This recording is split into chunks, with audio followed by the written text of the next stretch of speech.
Jud is a man with a secret. I love playing the part. I love playing a part with a secret. He's a very mysterious character. He could be a scary character or a good character, you don't know, but he carries a lot of baggage. Jud, because of his knowledge of local lore and his own experience in life, has come upon this extraordinary fact that up in those woods there is a mysterious presence that the local tribes knew about generations before, and that is, there is a presence up there that can bring things back. I was very much taken with the character of Jud. He's, in Stephen's novel, he's very much a yokel. He's an old Maine codger. We have approached the character a little differently, and we've made some substantial changes in the plotting of the book, I assume with Stephen's blessing. We've given Jud a backstory. We've given him a terrible loss in his life from many years before that still haunts him. And in approaching the character, I enjoyed thinking about what Jud would have been like if he hadn't suffered this terrible loss. I think he wouldn't have been a hermit. I think he would have been a very social, very good-humored, very active and delightful man, and a smart man. He wishes things were better. And I think he's a man who's capable of great longing, great love, great humor, but all of those things have just been wrung out of him by life. Jetée Laurence, she's our lucky charm. I mean, she's just magic. Completely self-possessed. You know, when you act with a child, it's always a good idea to pay attention to their parents. You can tell she has wonderful parents, and she does, because she's so easy with everybody, so relaxed about the process, she's so real.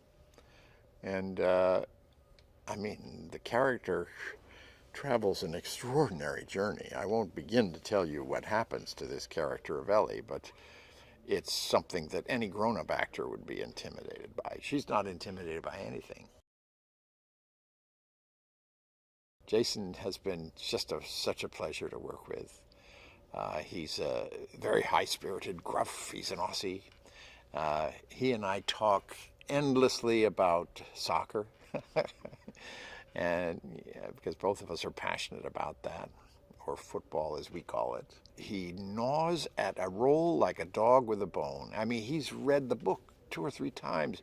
He's been like our Pet Sematary Stephen King consultant almost. He's my kind of actor. He loves to unlock the secrets of a scene, and he won't stop until he gets it. Well, Amy is a piece of work. I mean, I feel that she's so overqualified for us. You know, she's a fantastic writer and director herself. And yet, as a director, she knows it's very important to simply inhabit your role as an actor. The great tragedy for me is I have barely anything to do with her character. She's fearless with emotion. You know, that's what's so extraordinary about her stuff. They are drunk on movies, these guys. I tell you, I mean, I think they've spent about half of the waking hours of their lives either watching movies or directing their own little movies, starting in their high school years. And they just sweep you up with their enthusiasm. I just love working with directors who are obsessed with the work, obsessed with getting it right. They don't have time to be prima donnas or preoccupy themselves with anything but what they're going to get, you know. And they see it and they know it and they know what they want, but they're eager to hear what you think. And it's been a great process, and they have a terrific tandem thing going. They found those 2 perfect houses within 100 yards of each other up in the woods west of Montreal. And everything has sort of keyed off of that. They have rebuilt one of the houses right here to do interior scene work starting tomorrow, I think. And they have created a forest and a mountaintop, well, a very mysterious mountaintop setting, rough-hewn with cairns built of rock. You'll see. But that's been amazing. You just feel like you're there. You love to act in something where you just know you're going to take people on a wild, wild trip. You're going to shock them. You know what the moments are when things are just going to electrify an audience. This one, I think, is going to be just tremendous. The best horror, and there is a sort of hierarchy of horror, is where you really care about the people. You really understand, you identify with their longings, their fears, their motivations, and you identify with them. It'll certainly have thrills and chills like the very best of horror. I love to think of it in the line of movies and stories that start simple, start quite calmly, as if nothing out of the ordinary is going to happen. And then slowly things seep in. You begin to see the little like green shoots of anxiety among these characters, the little sources of trouble. And then it just draws you in. And it's real, a story that really speaks truth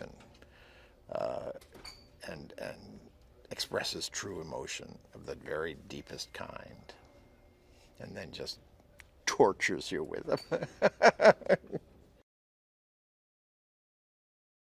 This is what's so extraordinary about the story that Stephen King devised.